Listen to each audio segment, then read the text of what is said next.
Baik, Assalamualaikum warahmatullahi wabarakatuh. Perkenalkan, nama saya Lalu Muhammad Zainuddin, 2009, NIM 2019-435. Di sini saya akan menjelaskan berkaitan dengan visi misi dan struktur organisasi kantor hukum, di mana mata kuliah ini adalah mata kuliah manajemen lakom yang diampu oleh Ibu Tinu. Baik, latar belakang munculnya kantor hukum adalah untuk memberikan suatu bantuan hukum terhadap orang-orang yang membutuhkan konsultasi atau permasalahan-permasalahan hukum yang dimana yang sedang maupun yang akan terjadi di kemudian hari. Adapun visi misi pembentukan kantor hukum itu, saya sendiri yaitu membangun kantor hukum yang baik dalam memberikan konsultasi dan bantuan hukum serta bertindak profesional kepada masyarakat dengan keikhlasan, keilmuan maupun dan serta etika dalam berprofesi. Sedangkan misi saya yaitu memberikan pendampingan yang baik, menjalankan tugas dengan profesional, mengedukasi setiap lapisan masyarakat terkait perkembangan dan keadaan hukum yang ada di Indonesia, dan yang keempat itu menjaga teguh seluruh rahasia klien, kecuali yang ditentukan lain oleh undang-undang itu sendiri. Nah, kita akan beralih kepada struktur organisasi kantor hukum, yang dimana secara umum struktur organisasi kantor hukum itu sendiri ada suatu pendiri atau founder, yang dimana kantor hukum ini didirikan oleh satu orang atau beberapa orang yang disebut dengan partner, di mana dalam struktur organisasi kantor hukum itu sendiri ada memiliki beberapa bagian. Yang pertama, yang ada yang apa namanya, ada yang ber- berperan sebagai litiga, litigasi manajer, yang berposisi sebagai litigasi manajer atau maupun non litigasi manajer, yang dimana litigasi manajer itu sendiri mencakup dalam proses beracara di pengadilan secara litigasi ya.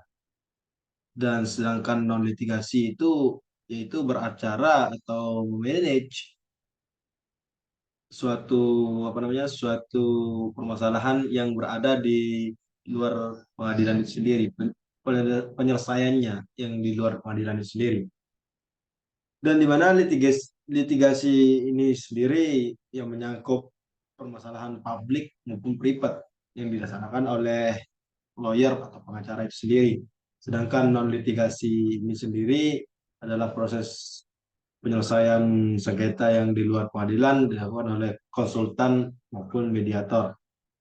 Dan adapun bagian lain itu paralegal dan marketing dan serta finance. Mungkin apa struktur organisasi ini akan saya jelaskan di slide berikutnya, dan serta tanggung jawab dari keseluruhan tersebut. Yang dimana struktur dan tanggung jawab itu sendiri yang dimiliki oleh founder atau pendiri itu yaitu bertanggung jawab atas perencanaan, yang dimana perencanaan, pelaksanaan dan evaluasi kebijakan, tujuan serta pencapaian dari kantor hukum itu sendiri. Selain itu, founder atau pendiri juga bertanggung jawab atas segala hal yang berkaitan dengan administrasi hubungan baik secara internal maupun eksternal dari kantor hukum dengan pihak lain, yang dimana pendiri ini bertanggung jawab atas perencanaan. Bagaimana pendiri ini merencanakan, mulai dari merencanakan kantor hukum yang akan dibuat, terus pelaksanaan dan evaluasi kebijakannya, serta tujuan tujuan yang ingin dicapai dari pembuatan kantor hukum itu sendiri. Dan apa, dan selain itu juga founder juga memiliki suatu tanggung jawab untuk apa namanya, untuk berhubungan, untuk menjalin hubungan baik secara internal maupun eksternal dari kantor hukum atau pihak-pihak lain atau pihak ketiga. yaitu antara partnernya sama kliennya. Terus adapun litigasi manajer itu yaitu bertanggung jawab penuh atas segala kegiatan pendampingan hukum klien dalam ranah litigasi.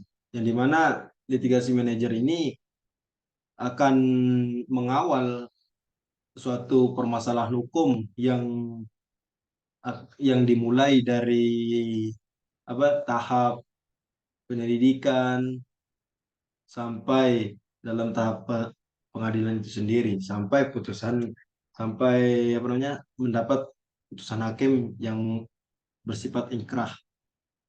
Sedangkan non litigasi manager bertanggung jawab penuh atas segala kegiatan pendampingan hukum klien dalam ranah non litigasi, di mana dalam konsep ini non litigasi manager ini yaitu adalah seseorang yang atau pihak yang mengawal atau mendampingi klien dalam ranah penyelesaian sengketa atau suatu perkara di luar pengadilan seperti melakukan mediasi, yang dimana mediasi ini pasti apa tentu akan adanya seorang mediator yang akan menengahi dalam proses mediasi tersebut. Terus paralegal. Paralegal memiliki suatu tanggung jawab penuh atas segala hal yang berkaitan dengan administrasi, surat menyurat, percetakan, berkas, dan legal service. Yang dimana paralegal itu ini sendiri bertanggung jawab atas segala hal yang berkaitan dengan administrasi. Yang dimana ketika membuat atau mengkonsepkan suatu surat surat atau berkas-berkas tertentu yang akan digunakan di dalam proses persidangan maupun di luar persidangan itu sendiri. Sedangkan perlunya marketing ini adalah suatu hal yang harus ada dalam suatu kantor hukum, yang dimana ma- tugas dari marketing itu sendiri adalah bertanggung jawab penuh atas segala hal yang berkaitan dengan perencanaan, pengembangan bisnis dan kantor hukum. Ya, di mana marketing ini sangat diperlukan di dalam kantor hukum karena dengan marketing ini bisa memberikan suatu apa namanya personal branding untuk kantor hukum itu sendiri. Bagaimana orang-orang mengetahui kantor hukum itu sendiri? Mungkin melalui seminar dan lain sebagainya untuk memperkenalkan bahwa kantor hukum ini memiliki nilai atau value untuk untuk mendampingi klien yang mendapatkan suatu permasalahan hukum. Sedangkan finance itu bertanggung jawab penuh atas segala hal yang berkaitan dengan keuangan, pemberdayaan aset milik kantor hukum itu sendiri.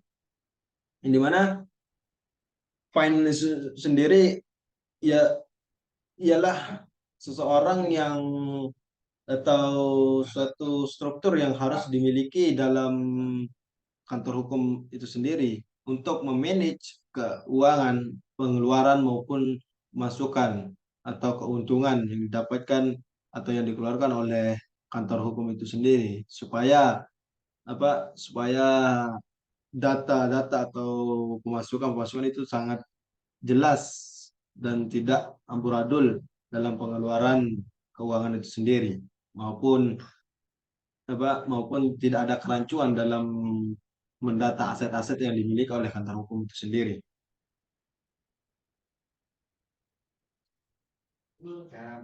Dan sedikit tambahan yang secara umum atau secara struktur itu yang dimiliki oleh yang menjadi satu fundamental dalam pendirian suatu kantor hukum itu sendiri, itu adanya suatu managing partner, yang dimana managing partner itu adalah seorang yang memegang fungsi manajerial puncak atau fungsi kepemimpinan dan memiliki otoritas untuk mengatur seluruh mekanisme kerja serta memegang kewenangan pengambilan keputusan dalam operasionalisasi law firm itu sendiri. yang dimana managing partner ini memiliki suatu kewenangan untuk mengambil suatu keputusan yang baik untuk law firm itu sendiri, yang dimana ketika adanya suatu hal yang harus diputuskan atau yang harus diambil, maka managing partner itu berhak atau berwenang untuk mengambil suatu keputusan itu demi kepentingan dari dari kantor hukum itu sendiri, dari pengembangan, dari kepentingan untuk kemajuan kantor hukum itu sendiri. Sedangkan adanya senior partner adalah itu sendiri adalah suatu sekutu atau suatu partner yang aktif, yang juga sebagai pendiri dan menjalankan fungsi pengembangan organisasi law firm itu sendiri. Sebenarnya tidak jauh berbeda fungsi dari managing partner sama senior partner itu sendiri, sama-sama mendirikan, tapi yang menjadi apa namanya, yang menjadi pembedanya adalah tidak memiliki suatu kewenangan untuk mengambil suatu keputusan dalam kantor hukum itu sendiri, hanya berfungsi untuk suatu untuk mengembangkan organisasi kantor hukum itu sendiri. Dan adapun partner adalah sekutu yang aktif yang menjalankan fungsi supervisi dalam mekanisme pelayanan klien dan penanganan jasa hukum atau perkara tertentu berdasarkan spesialisasi keahliannya. Yang di sini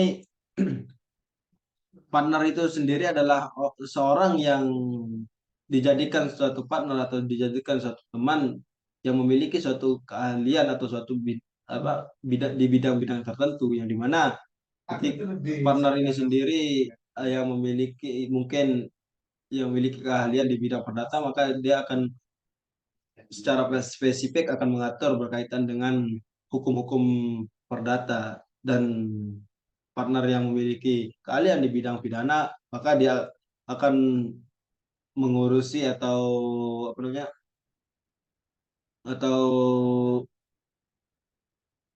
menyelesaikan kasus-kasus berkaitan dengan pidana. Sedangkan senior lawyer adalah seorang profesional yang meraih pendidikan dalam sebuah law firm. Senior lawyer ini dikatakan senior karena seorang senior lawyer itu sudah beracara atau memiliki surat izin beracara kurang lebih 5 tahun, yang dimana dia bisa dikatakan sebagai senior lawyer. Sedangkan lawyer adalah seorang yang memiliki izin beracara di pengadilan, yang dimana lawyer ini adalah seorang yang memiliki surat izin beracara di pengadilan dan sudah apa namanya, sudah beracara selama kurang lebih 3 tahun, yang dimana tentu hal ini juga menambah suatu pengetahuan atau suatu pengalaman dari lawyer tersebut untuk memberikan suatu konsultasi hukum maupun jasa hukum kepada para kliennya. Sedangkan asisten lawyer adalah seorang yang bertugas membantu para lawyer meskipun belum memiliki izin untuk beracara. Yang dimana asisten lawyer ini adalah seorang yang bertugas membantu segala hal yang yang dibutuhkan oleh lawyer untuk melengkapi, mungkin berkaitan dengan berkas, terus surat menyurat dan lain sebagainya. Itu apa namanya, dan asisten lawyer ini juga tidak seharusnya ditemukan langsung oleh kepada klien tersebut, karena asisten lawyer ini belum memiliki surat izin untuk beracara, sehingga dia masih menjadi asisten dari lawyer tersebut. Dan yang terakhir berkaitan dengan legal konsultan, yang dimana legal konsultan adalah seorang yang memiliki tugas sebagai konseptor dalam menangani perkara dan berbagai permasalahan hukum. Legal konsultan adalah seseorang yang dimintai konsultasi atau apa namanya, untuk sebagai konseptor atau mengkonsep suatu perkara di atau berbagai permasalahan hukum, bagaimana proses penyelesaiannya dan alur-alur yang harus dilalui dalam beracara itu sendiri. Mungkin ini saja yang bisa saya sampaikan, terangkan dalam video kali ini. Mungkin kita akan berbicara lebih lanjut di video selanjutnya. Kurang lebihnya saya mohon maaf. Wabillahi taufiq wal hidayah. Assalamualaikum warahmatullahi wabarakatuh.